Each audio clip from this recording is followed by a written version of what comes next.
Welcome back to সাত সমুদ্র পাড়ে। ডেস্টিন থেকে ঘুরে আসার পর প্রায় 2 সপ্তাহ কেটে গেল, কিন্তু কিভাবে যে কাটলো সেটাই বুঝতে পারলাম না। ফেরার সাথে সাথে বাড়ির থেকে পাওয়া দুঃসংবাদ, প্রিয়জনকে হারানোর দুঃখ কাটিয়ে উঠতে উঠতেই দ্বিতীয় সপ্তাহে এখানে আবার বাচ্চাদের শরীর খারাপ শুরু হয়ে গেল। গত 14টা রাত আমি বা তুহিন কেউই কিন্তু ঠিক মতন ঘুমোতে পারিনি। তবুও মনকে বুঝিয়ে নিতে হয় এভাবেই যে জীবনে তো এগিয়ে চলতে হবে। মানুষ হয়ে যখন জন্মেছি, পৃথিবী ছাড়তে একদিন সবাইকেই হবে। তবুও কিছু কিছু যাওয়া দেখবেন, সেটা যদি সময়ের অনেক আগেই অঘোষিত যাওয়া হয়, সেটাকে কিন্তু মন কিছুতেই মেনে নিতে চায় না। এদিকে গত 3-4 দিন ধরে টানা জ্বর সর্দি কাশিতে ভুগেও দেখছি এখনও শরীর ঠিক হচ্ছে না কিছুতেই বাচ্চাগুলোর। রনর তো আগেই অবস্থা খারাপ ছিল, কাল রাত থেকে রিনিও এবার জ্বরে পড়েছে। তাই আর না পেরে শেষে কিন্তু আজকে ডক্টর অ্যাপয়েন্টমেন্ট আমাদেরকে নিতেই হলো। এখানে সাধারণত বাচ্চাদের যখন জ্বর সর্দি কাশি হয়, আমরা ওটিসিতে যেসব মেডিসিন অ্যাভেলেবেল থাকে সেগুলোই দিই, কারণ ডাক্তারও সেরকমই ইনস্ট্রাকশন দেন যে নর্মাল মেডিকেশনই রাখুন বাচ্চাদের, আর জাস্ট আন্ডার অবজারভেশন রাখুন। আমার ছেলে তাও তো এখন 3.5 বছর বয়স, তাই এখন মেডিসিন খেতে পারে, কিন্তু এর আগে ও যতদিন না 2 বছরের হয়েছে ওর কিন্তু জ্বর সর্দি কাশি কোনো কিছুর ওষুধ কিন্তু ডক্টর দিতেন না। যখনই ডাক্তারকে ফোন করতাম, ওর শরীর খারাপ হলে ডক্টর একটাই কথা বলতেন, ওয়াচ করুন আর কিছু এমার্জেন্সি হলে আর্জেন্ট কেয়ারে নিয়ে যান। প্রথম ব্যাপারটা অদ্ভুত লাগলেও এখন ভেবে দেখলে দেখি যে সত্যিই প্রথম 2 বছর কিন্তু আমার ছেলে কোনো মেডিসিন ছাড়াই বারবার সুস্থ হয়ে উঠেছে। এইভাবেই কিন্তু ইমিউনিটি ডেভেলপ হয়ে যায় এখানকার বাচ্চাদের মধ্যে। Yellow bush, green car, purple elephant, green pink flower, orange fish, black cat, brown bird, white milk. Good job. 12:30টায় ডক্টর অ্যাপয়েন্টমেন্ট আছে, তার আগে চট করে একটা কিছু বানিয়ে ফেলতে হবে লাঞ্চের জন্য। মুখের স্বাদ তো কারোরই তেমন কিছু নেই, কিছুই ভালো লাগছে না খেতে এখন, তাই কোনো রকমে একটু এগ ফ্রাইড রাইস মতন করে নিলাম, আর তার সঙ্গে কটা আলুকে সেদ্ধ করে রেখেছিলাম, জাস্ট একটু নুন গোলমরিচ আর হালকা একটু লেবু আর ঘি দিয়ে ভেজে নিলাম। আর রিনি এদিকে এখনও ঘুমোচ্ছে বেচারি, কাল সারা রাত একটু জ্বরে ভোগার পর এখন সকালের দিকটা একটু দেখলাম ভালো ডিপ ঘুম এসছে, তাই ওকে আর এখন সকাল সকাল জাগাইনি। যখন বেরোবো তার একটু আগে ওকে ডেকে তুলে একটু হালকা কিছু ব্রেকফাস্ট করিয়ে নিয়ে তারপরে একেবারে চলে যাব ডাক্তারের কাছে।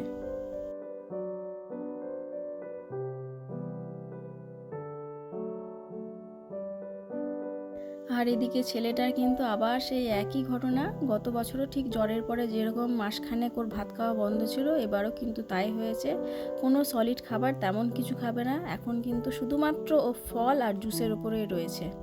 তাই এখন কয়েকটা স্ট্রবেরি আর একটু কলা দিলাম কেটে, তাও সে শুধু খাবে না, এরকম একটু কায়দা করে ওই কাবাবের মতন গেঁথে দিয়েছি টুথপেকে, সেটাই একটা একটা করে খাওয়াচ্ছি আর ও খেয়ে যাচ্ছে। তবুও যাই হোক, ছেলেটা একটু ফল টল খাচ্ছে, সেটাও ভালো লাগছে, কিন্তু রিনি তো কিছুই খেতে চাইছে না। দেখা যাক, তবুও ওই সময়টা বাচ্চাদের জোর করেই খাওয়াতে হয়, কারণ মুখের স্বাদ তো তার কারোরই কেমন কিছু নেই। দেখা যাক ও কতটা খাচ্ছে। চলুন এবার বাচ্চা দুটোকে রেডি করে বেরিয়ে পড়ি ডক্টরের কাছে। এখানে জানেন তো, প্রথমে ইনিশিয়াল ট্রিটমেন্ট আমরা বাড়িতেই শুরু করি, তার মধ্যে যদি বাচ্চা সুস্থ হয়ে যায় তাহলে ভালো, আর নয়তো তারপর আমরা ডক্টরের শরণাপন্ন হই। ইউএসএতে চিকিৎসা ব্যবস্থার যদি একটা ভালো দিক আমাকে বলতে বলেন, তাহলে কিন্তু আমি প্রথমেই যেটা বলবো সেটা হচ্ছে যে গোটা ইউএসএ জুড়ে ডক্টররা কিন্তু আপনাকে নর্মাল মেডিকেশন দিয়ে ট্রিটমেন্ট শুরু করেন। খুব আর্জেন্ট না হলে কিন্তু তারা কখনোই অ্যান্টিবায়োটিক প্রেসক্রাইব করেন না, কারণ এখানকার হেলথ কেয়ার সিস্টেম এই বিশ্বাসের উপর নির্ভর করে তৈরি যে পেশেন্টের মধ্যে ইমিউনিটি পাওয়ার বাড়াতে হবে, যেটা কিন্তু অ্যান্টিবায়োটিক দিয়ে কোনোভাবেই সম্ভব নয়।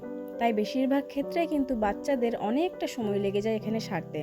তবে এটাও ঠিক, এর বদলে কিন্তু বাচ্চাদের ইমিউনিটিটাও ডেভেলপ করে যায়। এছাড়াও এখানে হেলথ কেয়ার পুরোটাই প্রায় প্রাইভেটাইজড, এবং চিকিৎসার বা মেডিকেশনের খরচ কম রাখার জন্য ডক্টরদের কিন্তু ইনসেন্টিভ অফার করা হয়। সেই কারণেও কিন্তু অনেক সময় ডক্টররা খুব একটা কড়া ডোজের অ্যান্টিবায়োটিক প্রেসক্রাইব করেন না। You didn't cry? Okay, you are a brave boy. And Rini, what was your experience? So what doctor told you? have to have medicine and you have to have healthy foods, okay Ryan? And you have to have medicine, otherwise you have to need medicine. then ভাগ্যিস আজ doctor দেখিয়ে নিলাম, নয়তো জানতেই পারতাম না যে রনর ইয়ার infection করে বসে আছে। তাই রনকে একটা অ্যান্টিবায়োটিক প্রেসক্রাইব করলেন ডক্টর। আর রিনির যেহেতু নর্মাল ভাইরাল ফিভার, তাই ওর জন্য কিন্তু কোনো ওষুধই প্রেসক্রাইব করলেন না। আর একটা ব্যাপার জানতে পারলাম, যে ভুলটা আমরা করছিলাম, যেটা জ্বরের ওষুধটাকে জ্বর আসার আগেই আমরা দিনে 4 বার করে দিয়ে ফেলছিলাম, ডক্টর কিন্তু বারণ করে দিলেন। বললেন জ্বর আসতে দাও, দেখো ওর ইমিউনিটি কতটা ফাইট করতে পারছে, যখন সেটা এক্সপেক্টেড রেঞ্জ ক্রস করবে তারপরে মেডিসিন দাও। সত্যি একজন ডক্টরের কনফিডেন্সই কিন্তু পেশেন্টের কনফিডেন্সটাকেও বুস্ট আপ করতে পারে, সেটা আজকে বুঝতে পারলাম। রনর জন্মের সময় থেকে এই ডাক্তারের আন্ডারে আমার 2 ব্যাচের ট্রিটমেন্ট, অ্যানুয়াল চেক আপ সবই রেজিস্টার করিয়ে রেখেছি আমরা।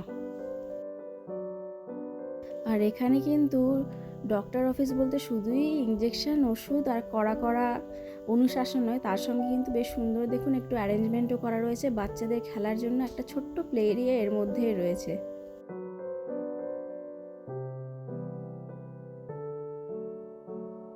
ডক্টরই বললেন যে কাশির ওষুধ না দিয়ে বাড়িতে কিছু হোম রেমেডি বানিয়ে বাচ্চাদের দিতে। তাই রিসার্চ করে পেয়ে গেলাম এই DIY recipe of making calf drop. ভাবলাম ঘরে ঘরে তো সর্দি কাশি এখন সব জায়গাতেই রয়েছে, তাই আপনাদের সবার সঙ্গে শেয়ার করে নিই রেসিপিটি। এর জন্য আমাদের লাগবে 1/2 কাপ মধু, 2 টেবিল স্পুন লেবুর রস, আর তার সঙ্গে 1 টেবিল স্পুন ফ্রেশলি গ্রেটেড আদা। ব্যাস এই 3টে উপকরণ দিয়ে তৈরি হয়ে যাবে আমাদের কাফ ড্রপ।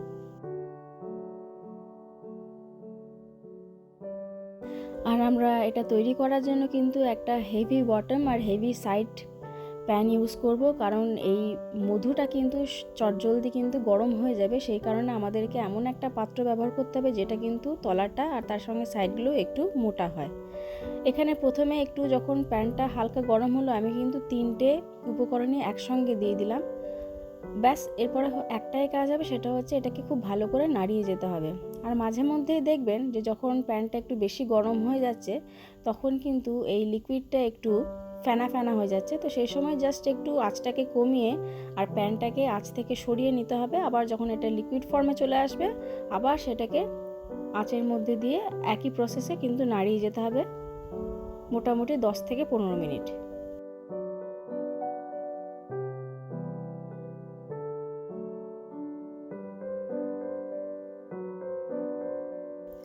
এভাবে বারবারই যখন ফেনা হবে, আমরা প্যানটা সরিয়ে নিচ্ছি। আবার যখন এটা একটু লিকুইড হয়ে যাচ্ছে, তখন কিন্তু আবার এটাকে দিয়ে গরম করতে হবে।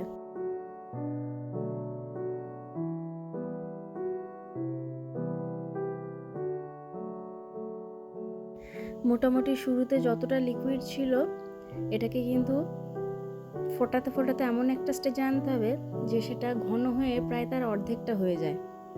এবার এই পুরো মিক্সচারটা রেডি হলো কিনা সেটা কি করে বুঝবো না, তার জন্য বোঝারও একটা নিয়ম আছে। সেটা হচ্ছে যে যখন আপনার মনে হবে যে এটা একটা পারফেক্ট কনসিস্টেন্সিতে পৌঁছে গেছে, আপনি এখান থেকে 1 ফোঁটা বা 2 ফোঁটা নিয়ে একটু ঠান্ডা জলে এটাকে ফেলে দেখুন। যদি দেখেন যে ঠান্ডা জলের তলায় গিয়ে সেটা একটা ক্যান্ডি ফর্ম করছে বা একটা সলিড ফর্ম করছে, তার মানে বুঝতে হবে যে এই মিক্সচারটা কিন্তু একদম রেডি আছে।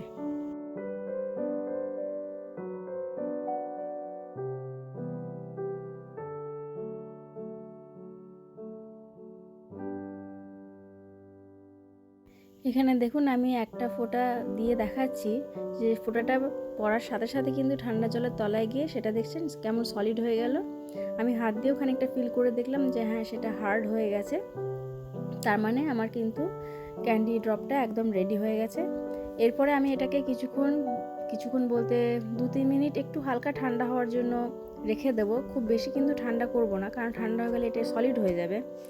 যখন হালকা 2-3 মিনিট রেখে দেওয়ার পর এটা একটু হালকা একটু ঠান্ডা হলো, তারপরে কিন্তু এরকমভাবে আমি একটা টিস্পুন নিয়ে নিয়েছি। ওই টিস্পুন মেজারমেন্টের অল্প অল্প করে ড্রপ আমি কিন্তু দিয়ে দিচ্ছি। এখানে বাটার পেপার ইউজ করেছি, কারণ এই ক্যান্ডিগুলো একটু চিটচিটে টাইপের হয়। এটা কিন্তু যদি আপনি নর্মাল কোনো পাত্রে রাখেন, সেটা কিন্তু একটু লেগে যাওয়ার চান্স থাকে। তাই আইদার আপনার বাড়িতে যদি কোনো চকলেট মোল্ড বা কোনো সিলিকন কিছু মোল্ড থাকে, বা যদি নেহাত না থাকে এরকম বাটার পেপার থাকলেও কিন্তু আপনি সেই বাটার পেপার বা পার্চমেন্ট পেপারের ওপরেও কিন্তু আপনি এরকমভাবে সুন্দর ক্যান্ডির আকারে 1 চামচ করে দিয়ে দিলে কিন্তু একটু পরে এগুলো একবারে সলিড হয়ে যাবে।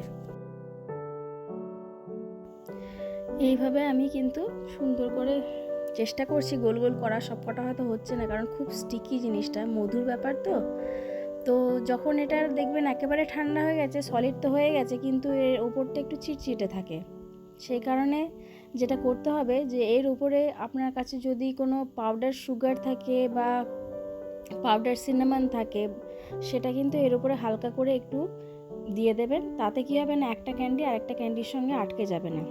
আর আরেকটা নিয়ম বলে রাখি যে এই ক্যান্ডিগুলো জেনারেলি একটু লিক করে খেতে হয়, মানে কামড়ালে দাঁতে লেগে যাওয়ার একটু চান্স থাকে, যেটা আমার এক্সপিরিয়েন্স হলো সেটা থেকে আমি বলছি যে এগুলোকে হার্ড ক্যান্ডি বলছি কিন্তু একটু চিটচিটে হয়, তো সেটা অ্যাভয়েড করার জন্য কিন্তু এই ক্যান্ডিগুলো লিক করে খাওয়াই ভালো। আর যতক্ষণ লিক করে খাবেন ততক্ষণ যেহেতু ওই আদার যে রসটা থাকে সেটা গলায় যায়, গলায় কিন্তু প্রচণ্ড রিলিফ পাওয়া যায়। আমি তো লাস্ট 2 দিন ধরে খেয়ে দেখছি, এটা আমার কিন্তু খুবই উপকার দিচ্ছে।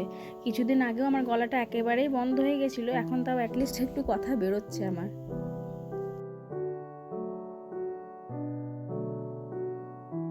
আর এইভাবে যখন ক্যান্ডির আকারে গড়তে গড়তে দেখবেন যে একটু মিক্সচারটা বেশি ঘন হয়ে গেছে, খুব সহজে কিন্তু আর পড়ছে না, ইচ্ছে করলে কিন্তু এটাকে আবার একটু গরম করে নিলেই কিন্তু এটা আবার লিকুইড ফর্মে চলে আসবে।